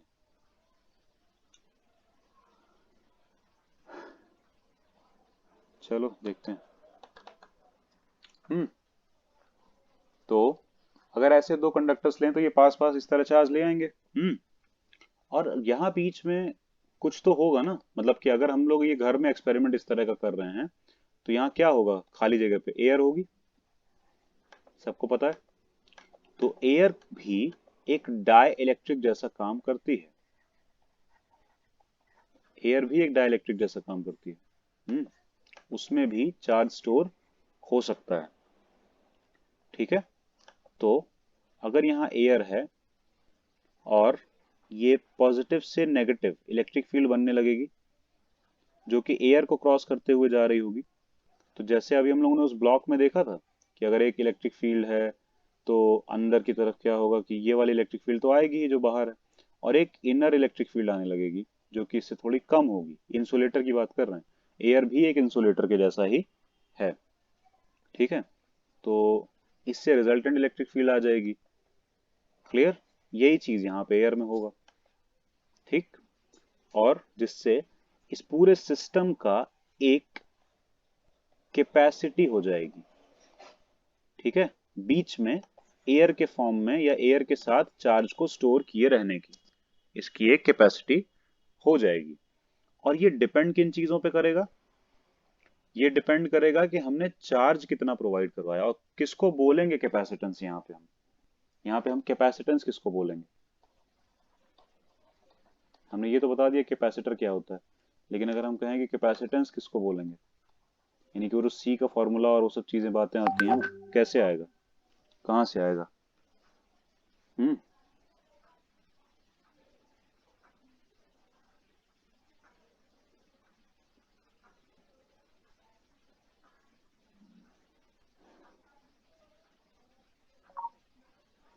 ठीक है, प्रियांशु कहीं बाहर है लगता है। चलो कोई बात नहीं, जो लोग हैं वही पढ़ेंगे। कैपेसिटेंस समझ में आया कि ये अलग चीज है। कैपेसिटर तो डिवाइस है और कैपेसिटेंस उसकी प्रॉपर्टी है। तो अगर कैपेसिटेंस निकालना होगा तो कैसे डिफाइंड है स्टार्टिंग में कैपेसिटेंस? ध्यान से देखना। जैसे कि ओम्स लॉ सबने पढ़ा है, करंट वाला, V प्रोपोर्शनल टू I, जिसमें हम ये प्रोपोर्शनैलिटी हटाते हैं तो V is equal to RI होने लगता है या IR होने लगता है। पढ़ा है? कुछ कुछ याद है सबको? 10th का ही है। यस सर, पढ़ा था। हम्म तो कुछ हद तक ऐसे ही यहाँ पे हो रहा है। यहाँ पे वहां पे क्या था? V जो था वो I के प्रोपोर्शनल था, यानी कि पोटेंशियल डिफरेंस या वोल्टेज करंट के प्रोपोर्शनल था अकॉर्डिंग टू ओम्स लॉ। और यहाँ पे क्या होता है कि इनका जो पोटेंशियल डिफरेंस होता है, इनके बीच के जो पोटेंशियल का डिफरेंस होता है, जैसे ये समथिंग V1 पोटेंशियल पे है, ये V2 पोटेंशियल पे है, तो इनका जो पोटेंशियल का डिफरेंस है वो V1 माइनस V2 हो गया। ये होता है प्रोपोर्शनल चार्ज के, जो इनको मिला हुआ है इस चार्ज के। यहाँ पे भी यही सिस्टम है, ये चार्ज के प्रोपोर्शनल होता है। क्लियर? और यहाँ पे भी हम ये प्रोपोर्शनैलिटी हटाते हैं, या फिर ये बोलें कि ये चार्ज इस पोटेंशियल डिफरेंस के प्रोपोर्शनल होता है। तो जब हम ये प्रोपोर्शनैलिटी हटाते हैं, जैसे कि यहाँ पे हमने प्रोपोर्शनैलिटी हटाई तो एक कांस्टेंट आया, उस कांस्टेंट को ही हम रेजिस्टेंस बोलते हैं। ठीक है, उसी तरह यहाँ पे जब हम प्रोपोर्शनैलिटी हटा के इक्वल लगाते हैं तो भी एक कांस्टेंट आता है C, जिसको हम कैपेसिटेंस बोलते हैं। ठीक है, जैसे कि यहाँ पे इस कांस्टेंट को रेजिस्टेंस बोलते थे, वैसे यहाँ पे इसके कांस्टेंट को कैपेसिटेंस बोलते हैं। ठीक, फर्क क्या है? यहाँ पे V प्रोपोर्शनल टू I था, यहाँ पे V प्रोपोर्शनल टू Q है, क्योंकि वहां पे चार्ज के बेसिस, पोटेंशियल के बेसिस पे करंट बदल रही थी, या फिर करंट बढ़ती या कम होती थी, चेंज होती थी। यहाँ पे पोटेंशियल के बेसिस पे चार्ज कम ज्यादा होता है। अगर पोटेंशियल कम ज्यादा है, पोटेंशियल का डिफरेंस कम ज्यादा है, तो चार्ज कम ज्यादा होगा, तो चार्ज के डायरेक्टली प्रोपोर्शनल है। और प्रोपोर्शनैलिटी हटाएंगे तो आने लगेगा एक कांस्टेंट, और वही कांस्टेंट होगा कैपेसिटेंस। ठीक है, अगर हम इस V1 माइनस V2 को सीधे V लिख दें तो ये Q is equal to CV आने लगता है। तो यहां से C क्या आएगा? Q अपॉन V, जो कि यहां नीचे आ भी रहा है। C is equal to Q upon V। Clear हुआ सबको? यहाँ पे C is equal to Q upon V है, इसका मतलब है कि ये Q अपॉन V का रेशियो कांस्टेंट है, क्योंकि हमने बोला था ना C प्रोपोर्शनैलिटी हटाने की वजह से आया था, इसीलिए C क्या है? कांस्टेंट है। यानी कि C इन पे डिपेंडेंट नहीं है। कैपेसिटेंस किसी भी बॉडी का, किसी भी कैपेसिटर का कैपेसिटेंस चार्ज पे डिपेंड नहीं करता, पोटेंशियल पे भी डिपेंड नहीं करता, जबकि हमने फॉर्मूलों में ये बताया है तुम लोगों को कि फॉर्मूलों में एक दूसरे पे चीजें डिपेंड करती हैं, लेकिन सब कुछ एक दूसरे पे थोड़ी ना डिपेंड करेगा। जैसे कि अगर हम F is equal to 1/4 pi epsilon nought Q by R square, Q1 Q2 by R square लिखते हैं, तो इसका ये मतलब थोड़ी ना है कि फोर्स इस पे, या फिर ये जो एप्सिलॉन नॉट है ये फोर्स पे डिपेंड कर जाएगा। फोर्स एप्सिलॉन नॉट पे डिपेंड करेगा, लेकिन एप्सिलॉन नॉट फोर्स पे डिपेंड नहीं करेगा, कि एप्सिलॉन नॉट सिर्फ परमिटिविटी है फ्री स्पेस की, और वो मतलब कि एक परमिट टाइप का है कि किसी मीडियम में हम कितना मूव कर सकते हैं, चल सकते हैं, बस। तो वो फोर्स पे डिपेंड नहीं करेगा, फोर्स इस पे जरूर डिपेंड कर रहा है। ऐसा ही कुछ यहाँ भी है, इस रिलेशन में चार्ज कैपेसिटेंस पे डिपेंड कर सकता है, पोटेंशियल डिफरेंस भी कैपेसिटेंस पे डिपेंड कर सकता है, लेकिन कैपेसिटेंस ना चार्ज पे डिपेंडेंट है और ना ही पोटेंशियल के डिफरेंस पे डिपेंडेंट है। क्लियर हुई बात? आई समझ में ना? ध्यान रखना, इसको भूलना मत। तो यहां से हम कैपेसिटेंस की डेफिनेशन क्या बनाएंगे, कैसे बनेगी? 1 कूलम चार्ज ले लो या फिर 1 पोटेंशियल डिफरेंस ले लो, उसके लिए जितना चार्ज आ रहा है उसी को हम कैपेसिटेंस बोल देंगे। यानी कि ये जो दो कंडक्टर हैं, इनके बीच का पोटेंशियल डिफरेंस ले लो 1 वोल्ट, और तब ये V की जगह हम 1 रख सकते हैं, तो Q बाई 1 आने लगेगा, मतलब कि Q आने लगेगा, तो C is equal to Q हो गया। तो इस चार्ज को ही हम कैपेसिटेंस बोल देंगे, और यहीं से आई है definition, the constant C is called capacitance of the capacitor. C is independent of Q and V।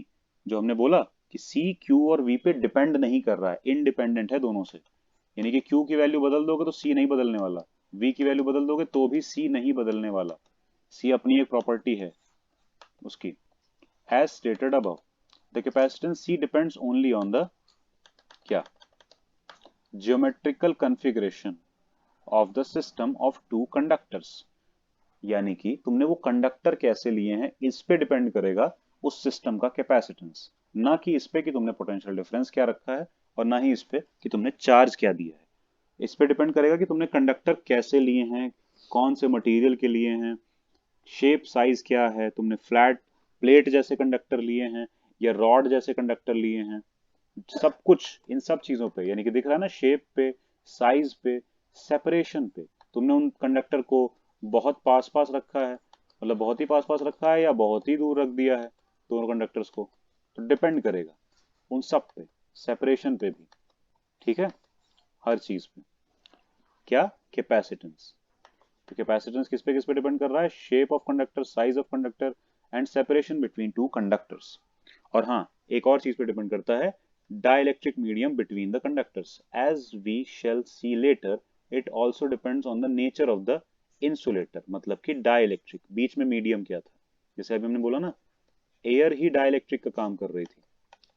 अगर खाली जगह है तो मतलब एयर डाइलेक्ट्रिक का काम करेगी, नहीं है कुछ और भी फिल कर सकते हो, उसके बीच में प्लास्टिक रख दो, उसके बीच में वुड रख दो, है ना, कोई भी इंसुलेटर रख दो, मेटल मत रखना बस। तो सेपरेटिंग द टू कंडक्टर्स, इसकी एसआई यूनिट क्या आ जाएगी? तो C is equal to Q upon V है। Q की एसआई यूनिट कूलॉम होती है और V की वोल्ट होती है, तो कूलॉम पर वोल्ट C की यूनिट हो जाएगी। तो कैपेसिटेंस की यूनिट क्या हुई? कूलॉम पर वोल्ट। ऐसे भी लिख सकते हैं, कूलॉम वोल्ट इनवर्स। और इसी को नाम मिला फेराड, क्योंकि ये सारे एक्सपेरिमेंट्स कैपेसिटेंस रिलेटेड फराडे ने किए थे। फराडे साइंटिस्ट ने किए थे, तो इसीलिए साइंटिस्ट के नाम पे कूलॉम पर वोल्ट को ही फराड बोला गया। बाद में फैराड बोल सकते हो, फराड बोल सकते हो, ठीक है, अलग अलग नामों से इसको बोला जाता है। FARAD, ये यूनिट हो गई C की, यानी कि सेम इसी चीज को, कूलॉम पर वोल्ट को फैराड बोलते हैं, जिसका सिंबल है कैपिटल एफ। जब हम जैसे देखेंगे ना, जैसे बोलते हैं कि फोर्स कितना है 1 न्यूटन, तो 1 N लिख देते हैं, तो वैसे ही कैपेसिटेंस कितना है 5 फैरड या 5 माइक्रो फैरड या 5 मिली फैरड, ऐसे लिखेंगे इसको। ठीक है, बस यही चीज है। ठीक, तो इसी चीज को ये बोलते हैं। दूसरी बात आती है कि कैपेसिटर जो है वो, उसका सिंबल क्या होगा। जैसे रेजिस्टर आया था, उसका सिंबल ऐसे ऐसे होता था, याद है सबको, ये रेजिस्टर का सिंबल होता था। लेकिन कैपेसिटर का सिंबल क्या होगा? कैपेसिटर का सिंबल बस दो स्ट्रेट लाइंस जो कि आपस में इक्वल हैं और पैरेलल हैं, ऐसा दिखाएंगे। और ये सारे कैपेसिटर्स का सिंबल है, लेकिन जनरली शो कर रहा है पैरेलल प्लेट कैपेसिटर को, जो हम लोग अभी पढ़ेंगे। पैरेलल प्लेट कैपेसिटर को ज्यादा शो कर रहा है, जबकि है ये सारे टाइप के कैपेसिटर्स का सिंबल, भले वो पैरेलल प्लेट कैपेसिटर ना हो। ठीक है, तो या तो ऐसे शो करते हैं, और एक और सिंबल होता है कैपेसिटर का कि एक प्लेट स्ट्रेट शो करो और एक थोड़ी सी ऐसे कर्व में। ठीक, ये भी सिंबल होता है। यहाँ पे दोनों बने होंगे शायद, नहीं एक ही बना है, ये वाला है ना। लेकिन ऐसा भी सिंबल होता है कैपेसिटर का। ये तो हो गया नॉर्मल कैपेसिटर का सिंबल।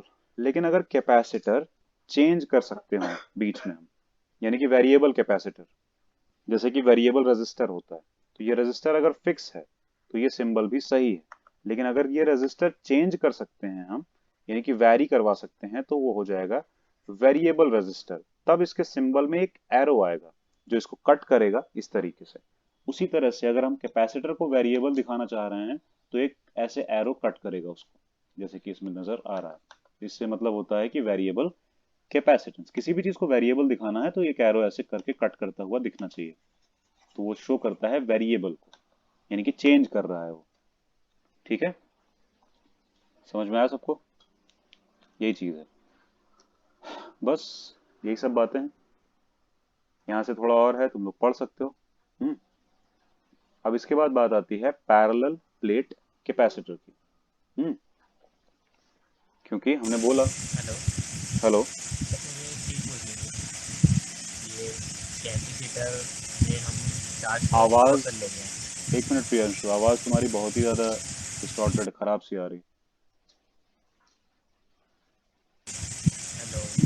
हाँ, ये नॉइज कैसा आ रहा है, क्या हो रहा है वहाँ? सर वो पॉइंट फैन चल रहा है। अच्छा, एक जरा मिनट। बंद कर सकते हो सर तो। मुझे बोला था, ये कैपेसिटर में ये जो चार्ज स्टोर हो जाता है तो उसका यूज़ क्या होता है? तुम्हारे फैन में भी तो होता है यूज।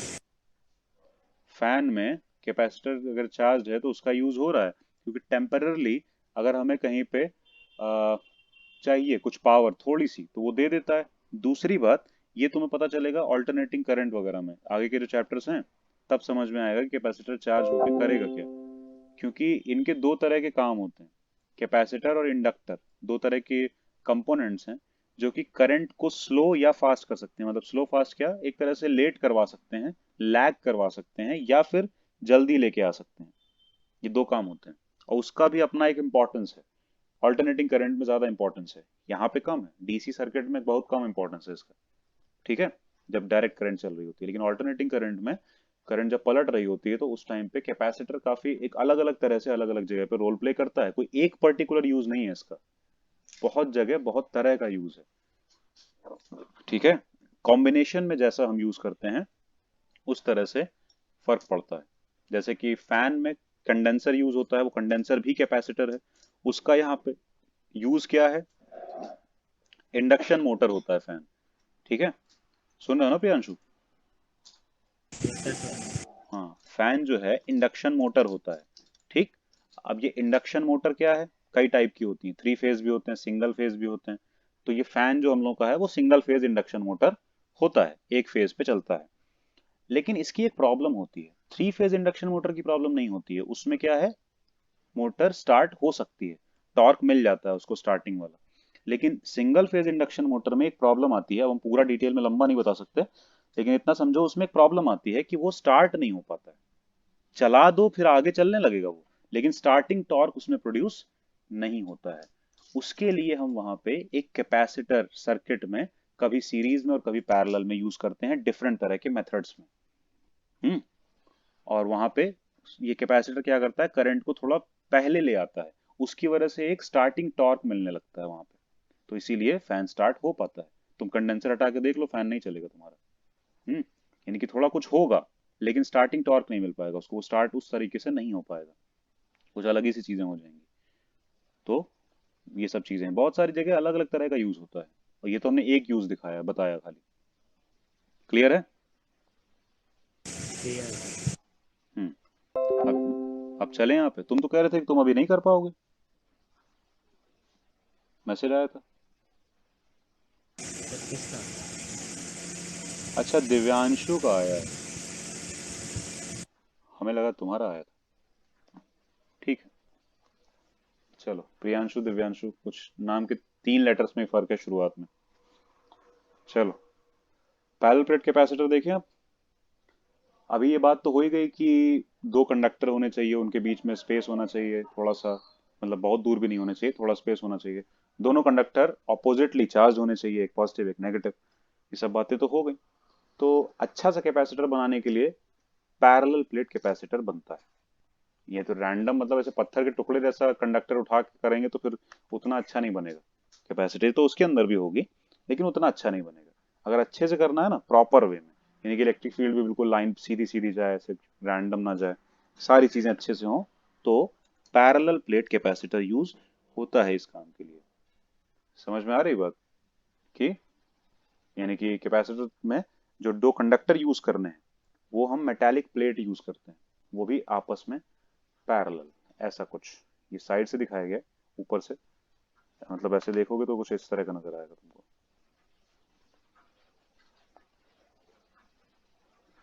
ऐसे बगल बगल में रखी हुई पैरेलल प्लेट्स एक दूसरे के, और बीच में ये जगह खाली भी हो सकती है, या फिर तुम इसमें डाई इलेक्ट्रिक भी फिल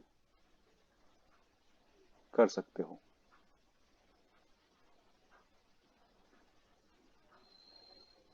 डाई इलेक्ट्रिक बीच में तुम फिल कर सकते हो खाली जगह में। ठीक है, क्लियर है? तो इस तरह का अरेंजमेंट है। ये प्लेट्स हैं मेटल वाली, मेटालिक प्लेट्स हैं, जिनको हमने दिया है चार्ज, प्रोवाइड करवाया है चार्ज। ठीक, एक को पॉजिटिव चार्ज और एक को नेगेटिव चार्ज। और ये सेपरेशन दिख जितना बड़ा रहा है उतना बड़ा नहीं होता, कम, जितना कम से कम हो सके उतना सेपरेशन हम रखते हैं। उसका फायदा होता है, अभी आगे पता चलेगा। ठीक है, ये मेटालिक प्लेट्स काफी पास पास हैं, सेपरेशन कम है, और इसकी वजह से क्या है, ये पॉजिटिवली चार्ज की गई, ये नेगेटिवली चार्ज की गई। हम्म अब जरा ध्यान देना, एक प्लेट है, जैसे एक पेपर होता है तो उसके दो साइड होते हैं ना, दोनों तरफ हम लिख सकते हैं, आगे पीछे बोल सकते हैं उसको। तो वैसे ही कोई भी मेटालिक शीट होगी तो उसके भी तो दो साइड होंगे। अगर हम कह रहे हैं कि उसके सरफेस पे स्प्रेड होगा, तो सरफेस दो तरफ है ना उसकी। अगर हम कॉर्नर कॉर्नर वालों को ना लें, चलो बहुत थिन है, पतली प्लेट है, कागज जैसी है, लेकिन फ्लैट एरिया तो उसका है ना, आगे का भी और पीछे का भी। हम्म किसी भी प्लेट का मतलब इस तरफ का भी एरिया और इस तरफ का भी एरिया है, तो दोनों तरफ चार्ज स्प्रेड होना चाहिए था। इसमें एक तरफ क्यों दिखाया गया, या फिर गलत दिखाया गया, दोनों तरफ होता है? बताओ।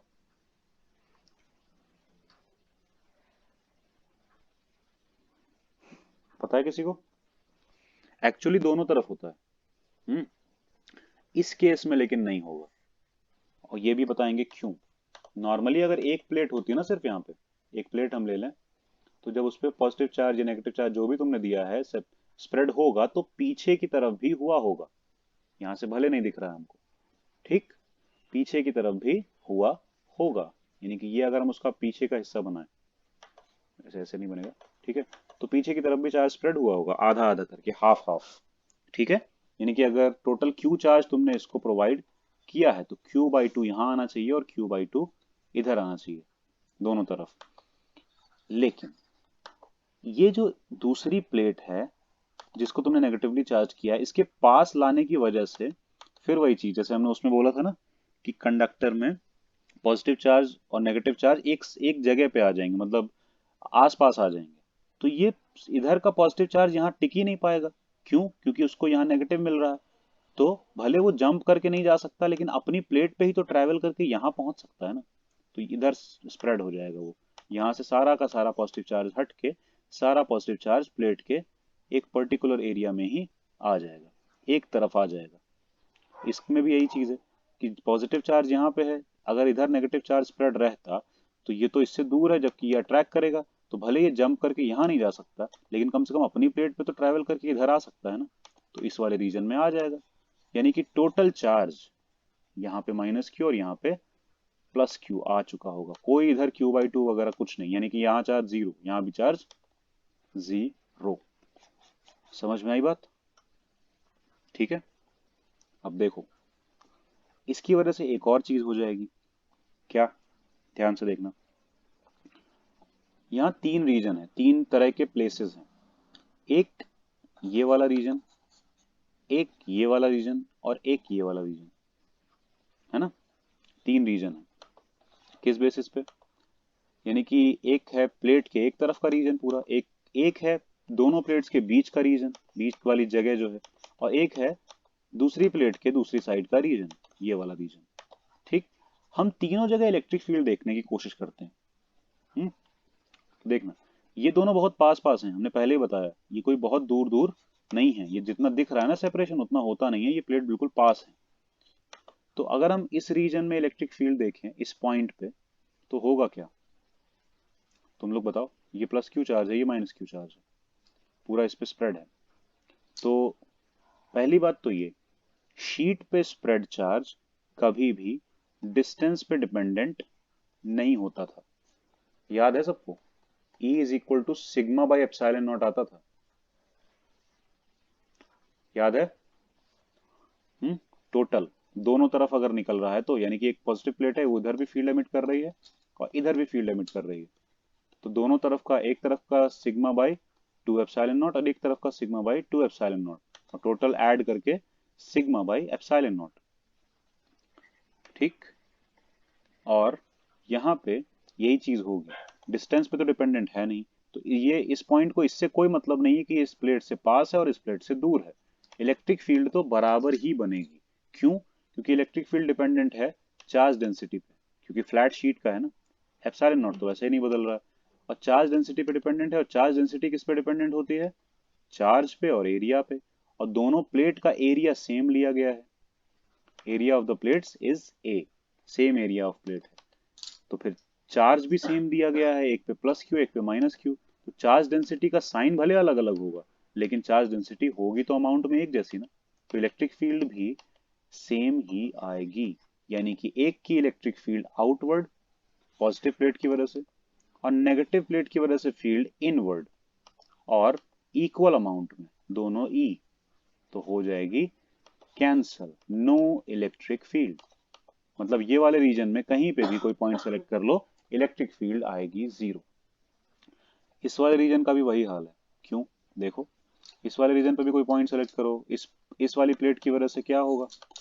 पॉइंट पे अवे फील्ड आएगी। इस वाली प्लेट की वजह से क्या होगा? टूवर्ड्स फील्ड आएगी। ये भी आएगी sigma by two epsilon not, ये भी आएगी sigma by two epsilon not, और दोनों कैंसल, क्योंकि ऑपोजिट फील्ड्स हैं।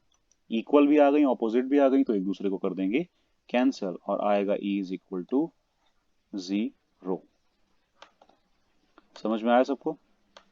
E is equal to zero, मतलब इस रीजन में भी E जीरो और इस रीजन में भी E जीरो। बीच में देखते हैं क्या होगा, बीच में कहीं पे देखते हैं। ठीक है, दोनों रीजन देख लिए, लेफ्ट और मतलब ऊपर और नीचे वाले। हम यहाँ कहीं देखते हैं, एक पॉइंट सेलेक्ट कर लो, इस पॉइंट पे पॉजिटिव प्लेट अवे फील्ड बनाएगी बाहर दूर जाती हुई, और नेगेटिव फील्ड टूवर्ड्स फील्ड बनाएगी, नेगेटिव प्लेट टूवर्ड्स मतलब अपनी तरफ आती हुई। अब देखो यहाँ दोनों फील्ड सपोर्टिव हैं, sigma by two epsilon not and sigma by two epsilon not, और दोनों सपोर्टिव हैं, सेम डायरेक्शन में आ रही हैं, तो फिर क्या होगा?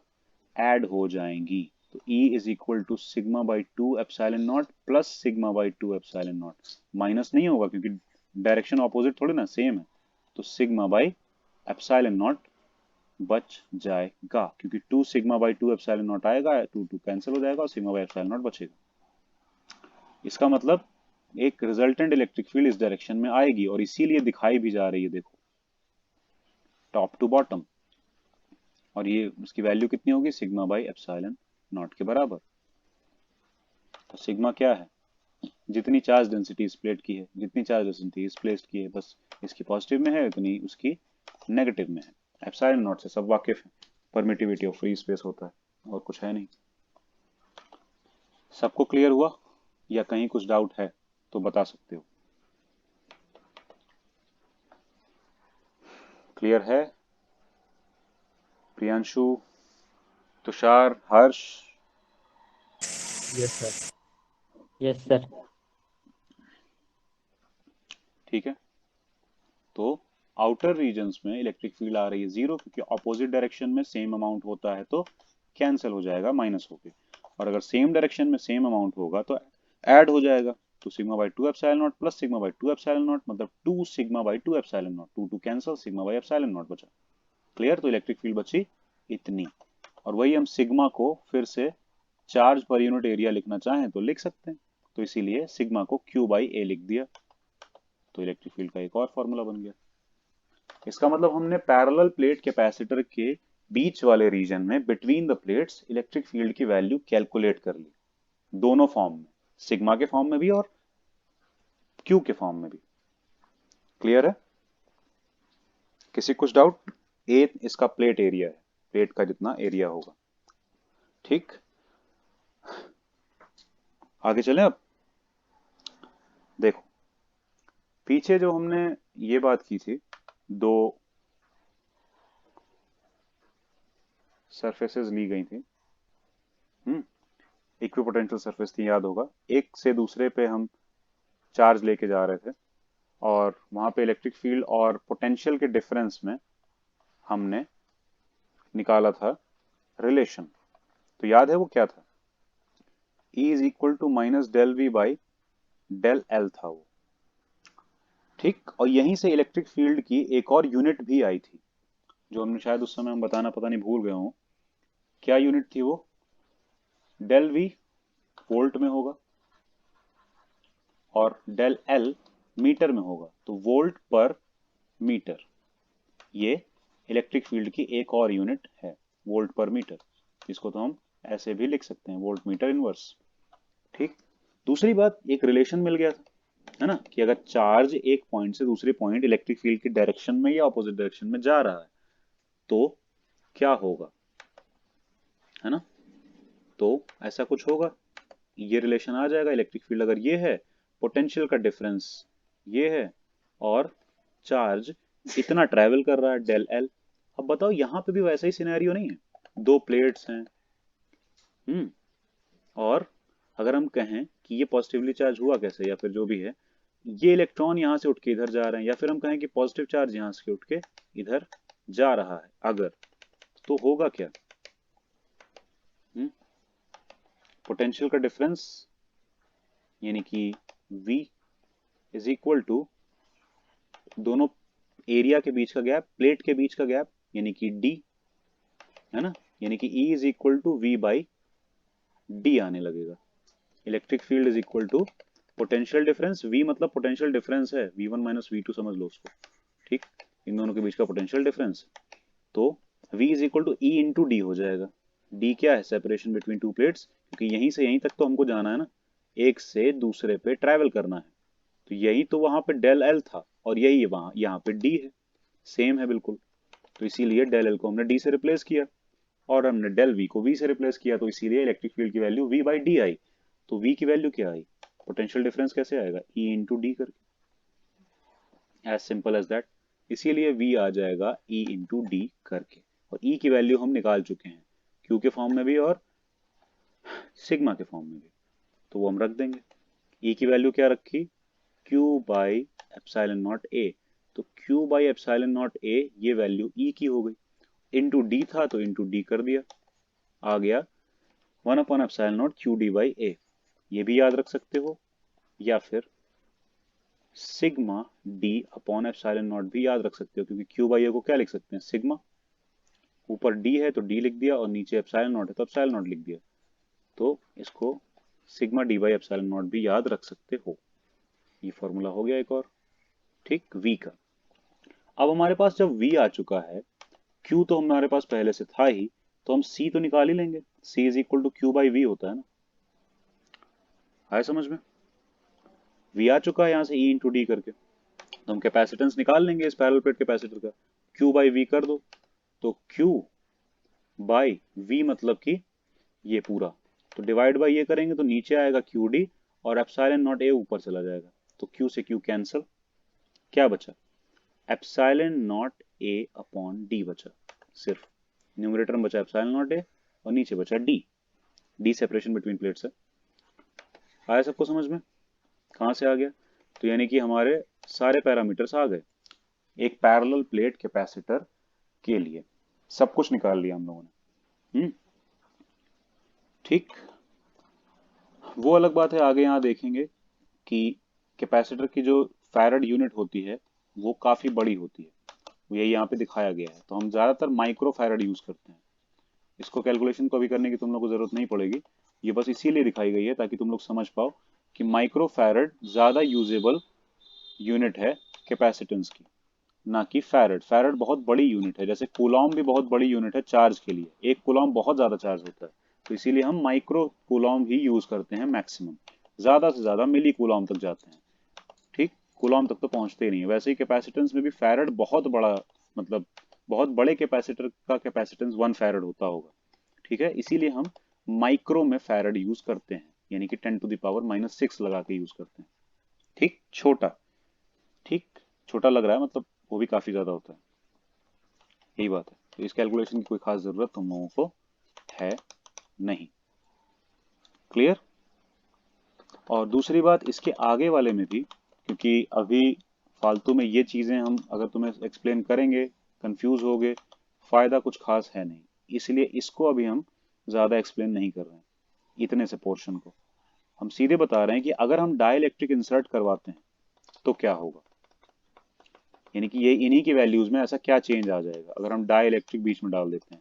अभी ये खाली था, बीच में कुछ नहीं था, एयर थी या वैक्यूम था, तो ऐसा कुछ आया है। लेकिन अगर डाई इलेक्ट्रिक होता तो क्या होता?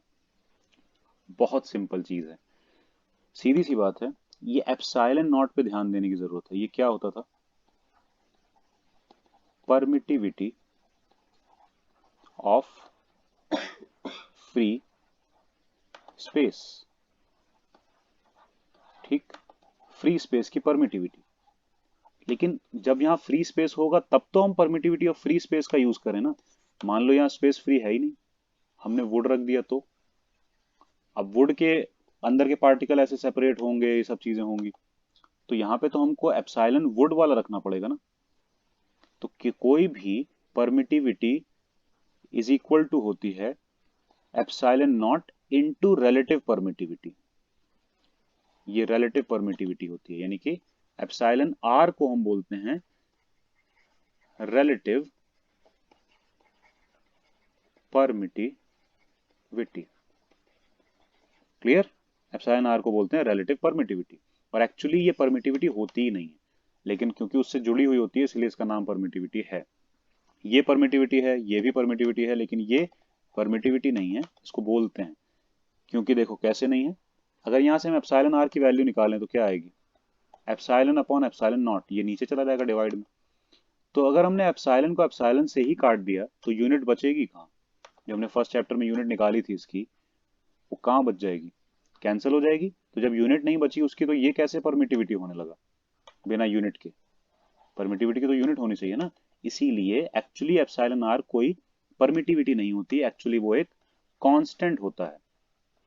ठीक, तो जो रिलेटिव परमिटिविटी कांस्टेंट होता है उसी को कैपेसिटेंस वाले केस में डाई इलेक्ट्रिक कांस्टेंट बोलते हैं। ठीक, और सिंबल बदल के के कर दिया जाता है, इतना ही फर्क है। यानी कि हम इसको बस कर देंगे K is equal to epsilon upon epsilon nought. तो यहां से एप्सिलॉन की वैल्यू क्या आई? के एप्सिलॉन नॉट। और ये एप्सिलॉन मतलब किसी भी मीडियम की परमिटिविटी। वुड रखेंगे तो वुड की, डिपेंडिंग। ठीक है, प्लास्टिक रखेंगे तो ये एप्सिलॉन प्लास्टिक का हो जाएगा। यानी कि अगर हमको ये बीच में कुछ फिल करना है तो हमको बस ये सारे फॉर्मूलों में एप्सिलॉन नॉट ना यूज करके एप्सिलॉन यूज करना पड़ेगा। ठीक, और एप्सिलॉन को हम रिप्लेस कर सकते हैं के एप्सिलॉन नॉट से। ठीक, यानी कि सब फॉर्मूले E is equal to sigma by 2 K epsilon not बनने लगेंगे, minus sigma by 2 K epsilon not, ऐसे करके होने लगेगा। यानी कि हर जगह जहां जहां एप्सिलॉन नॉट आ रहा था उसके मल्टीप्लाई में आने लगेगा के एप्सिलॉन नॉट, अगर हम इसके बीच में कोई डाई इलेक्ट्रिक इंसर्ट करवाते हैं तो। रादर देन वैक्यूम और एयर, वैक्यूम एयर को छोड़ के। कुछ बात समझ में आई? ये चीज होती है डाई इलेक्ट्रिक कॉन्स्टेंट के। पर रिलेटिव परमिटिविटी और डाई इलेक्ट्रिक कॉन्स्टेंट सेम बात है, अलग अलग नहीं है। ठीक है, अभी आगे नेक्स्ट में देखना, सारे फॉर्मूलों में बस यही चेंज आएगा और कुछ भी चेंज नहीं आएगा। यानी कि इलेक्ट्रिक फील्ड का फॉर्मूला कैसा बन जाना चाहिए, Q बाई एप्सिलॉन नॉट के लिए क्या रखना है, के एप्सिलॉन नॉट ना, तो हम रख दें के एप्सिलॉन नॉट ए। ए तो था ही, लगा दिया, बन गया, फॉर्मूला हो गया। यानी कि ऐसा वाला तब इलेक्ट्रिक फील्ड का फॉर्मूला है ये जब कैपेसिटर के प्लेट के बीच में कोई डाई इलेक्ट्रिक रखा हुआ है और जिसका डाई इलेक्ट्रिक कॉन्स्टेंट के है। V क्या आ जाएगा तब का, जब डाई इलेक्ट्रिक कॉन्स्टेंट रखा गया हो। सीधी सी बात है, 1 अपॉन एप्सिलॉन नॉट था ना, तो के एप्सिलॉन नॉट हो जाएगा, हर जगह एप्सिलॉन नॉट की जगह के एप्सिलॉन नॉट हो जाएगा और क्यू डी बाई ए होने लगेगा। ये देखो, बस यहाँ पे हमने के लगा दिया, बाकी सब कुछ सेम है।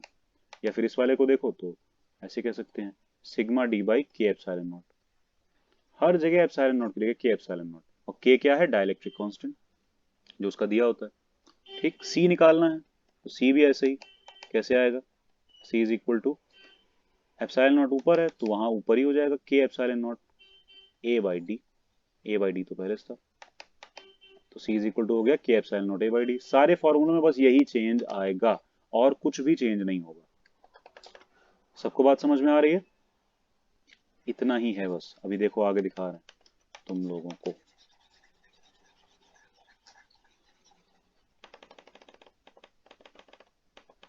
देखो V क्या हो गया, sigma D by epsilon not के, या फिर के एप्सिलॉन नॉट, या फिर क्यू डी बाई के एप्सिलॉन नॉट ए।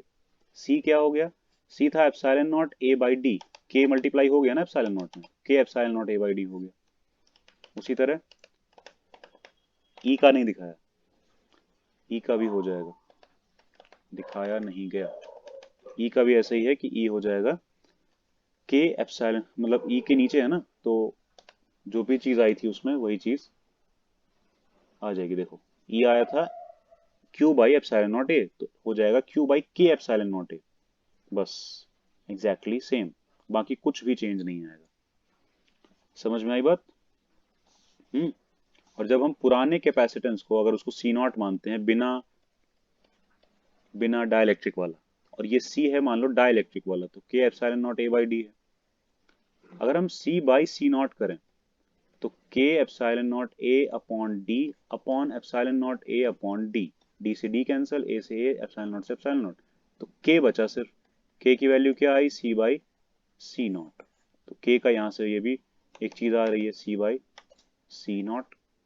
उसके अलावा हमने बोला था epsilon is equal to epsilon nought epsilon R होता है, और यही एप्सिलॉन आर के भी होता है, तो यहाँ से भी के आता है एप्सिलॉन अपॉन एप्सिलॉन नॉट, तो ये भी चीज वहीं से आती है। ठीक है, क्लियर? प्रीवियस वाले से C को कंपेयर भी करवाया जा सकता है इन रेफरेंस ऑफ K, क्योंकि देखो अगर C नया वाला जिसमें डाइलेक्ट्रिक है तो K epsilon not A upon D होता है, लेकिन इसमें से अगर हम इतना हटा लें तो बचेगा सिर्फ K, तो इसको हम पुराना वाला C तो लिख ही सकते हैं ना, जैसे कि C not, K C not हो जाएगा। इसका मतलब पुराने कैपेसिटेंस का K टाइम नया कैपेसिटेंस हो जाएगा, यानी कि कैपेसिटी इंक्रीज हो जाएगी एक तरह से, क्योंकि K हमेशा ग्रेटर देन 1 रहता है, और कभी भी हम किसी ग्रेटर देन 1 नंबर को किसी नंबर से मल्टीप्लाई करवाते हैं तो वो और बड़ा ही होता है, छोटा नहीं होता है। हाँ, 1 से छोटा नंबर मल्टीप्लाई कराएंगे जैसे कि 1/2 मल्टीप्लाई करा दो तो बल्कि C नॉट और छोटा हो जाएगा, C की वैल्यू कम आने लगेगी। तो K क्योंकि 1 से बड़ा है हमेशा, इसी वजह से ये चीज ज्यादा आती है। क्लियर? C यानी कि कैपेसिटी इंक्रीज हो जाएगी अगर हम डाइलेक्ट्रिक इंट्रोड्यूस करवा दें किसी भी कैपेसिटर के प्लेट्स के बीच में, उसकी कैपेसिटी बढ़ जाती है हमेशा। एयर वैक्यूम वाले से तो ज्यादा ही होती है, कोई डाइलेक्ट्रिक अंदर रहता है तो। जो घर में कंडेंसर है फैन में लगा हुआ, उसके अंदर भी एक डाइलेक्ट्रिक होता है, अब वो डिपेंड करता है उन्होंने कौन सा डाला है, हो सकता है वो पेपर हो, ठीक, समझ में आ गया सबको? यही बात है। और यहाँ पे ये चीज खत्म होती है पैरेलल प्लेट कैपेसिटर से रिलेटेड। उसके बाद कॉम्बिनेशन ऑफ कैपेसिटर्स आएगा, इसकी बात हम लोग करेंगे कल। और ये हद से ज्यादा इजी चीज है, जैसे कि रेजिस्टर का कॉम्बिनेशन तुम लोग देख ही चुके हो, सीरीज में कनेक्ट है तो ऐड हो जाएगा, पैरेलल में कनेक्ट है तो वन अपॉन करके ऐड हो जाएगा। ऐसा ही इसमें भी जस्ट ऑपोजिट चलता है, इजी चीज है। ठीक है, किसी को कुछ पूछना है? अभी जो हमने बताया कुछ समझ में नहीं आया या कुछ भी पूछना है तो बताओ। हर्ष, तुषार। सर ये कैपेसिटर अपने अंदर इलेक्ट्रिसिटी कैसे, क्या? ये इलेक्ट्रिसिटी कैसे करता है अपने अंदर? अभी बताया तो, कैपेसिटर के बीच में डाई इलेक्ट्रिक यानी कि कोई इंसुलेटर होता है। और इंसुलेटर क्या करता है, ये देखो यहाँ स्टार्टिंग में ही बताया था आज की क्लास के बिल्कुल शुरू शुरू में, इसी की वजह से कर पा रहा है। ये नहीं है, अरे कहाँ गया? हाँ ये रहा। देखो यहाँ जो बताया था कि इंसुलेटर क्या करता है अगर इलेक्ट्रिक फील्ड में आ जाए तो, ये बिल्कुल ऐसा ही नहीं है जैसे कि हमने यहाँ पे एक प्लेट लगा रखी हो पॉजिटिवली चार्ज वाली, उससे इलेक्ट्रिक फील्ड निकल रही है। यहाँ पे एक प्लेट लगा रखी है नेगेटिवली चार्ज वाली, उसमें इलेक्ट्रिक फील्ड जाके एंटर कर रही है, बीच में हमने डाई इलेक्ट्रिक इंट्रोड्यूस करवा रखा है। ऐसा ही तो है, अरेंजमेंट बिल्कुल सेम है। अब देखो इसमें हमने बताया था ना कि फ्री चार्ज बहुत ज्यादा नहीं है, चार्ज लिमिटेड अमाउंट में ही फ्री है, क्योंकि ये कंडक्टर थोड़ी ना है, कंडक्टर में तो खूब सारा चार्ज फ्री होता है, लेकिन इंसुलेटर में बहुत सारा चार्ज फ्री नहीं होता है।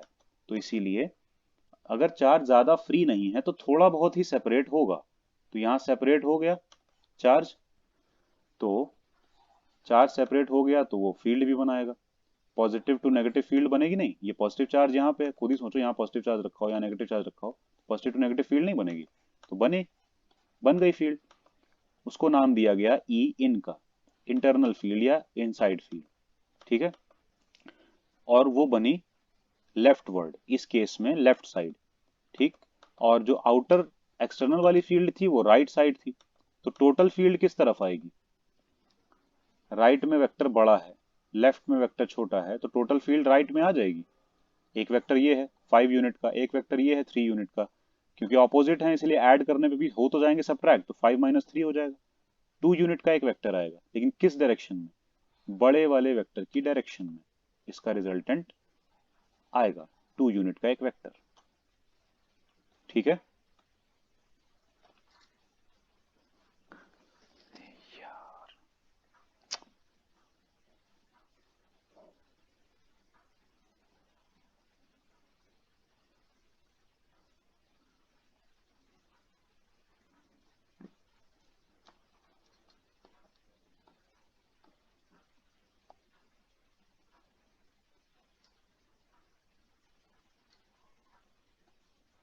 Hello hello. Yes sir. हाँ, आवाज चली गई थी। हाँ सर, चली गई थी। प्रियांशु चला गया क्या? देखो यस सर, आ गए। तुषार, समझ में यस आया? सर। हाँ यस सर। इलेक्ट्रिक फील्ड इसके अंदर बच जाएगी, थोड़ी सी बच जाएगी, पूरी कैंसिल नहीं हो पाती है, इसी बेसिस पे आ पाती है। और कंडक्टर में क्या है, जितना चार्ज सेपरेट होता है तो वो बाहर वाली इलेक्ट्रिक फील्ड के बराबर इलेक्ट्रिक फील्ड ऑपोजिट में बना देता है, तो वो हो जाती है कैंसल। देखो इसके बराबर दिख रही है ना, और अपोजिट भी दिख रही है, तो ये दोनों फील्ड हो जाती हैं कैंसल, इसीलिए इन दोनों फील्ड का सम 0 आ रहा है। लेकिन एक फील्ड यहाँ इसमें क्या है, एक फील्ड बड़ी एक फील्ड छोटी, तो इसीलिए फील्ड का सम 0 नहीं आ रहा है, मतलब कोई फील्ड है अंदर। इसी तरीके से कैपेसिटर के बीच में फील्ड आ जाती है और चार्ज स्टोर हो जाता है। आया समझ में? Yes sir. ठीक, क्लियर है ना पूरा? चलो, यस सर। कुछ और पूछना है किसी को? हर्ष, तुषार, कुछ और पूछना है? No sir. सर। ठीक है, ठीक है, फिर चलो क्लास ओवर करते हैं।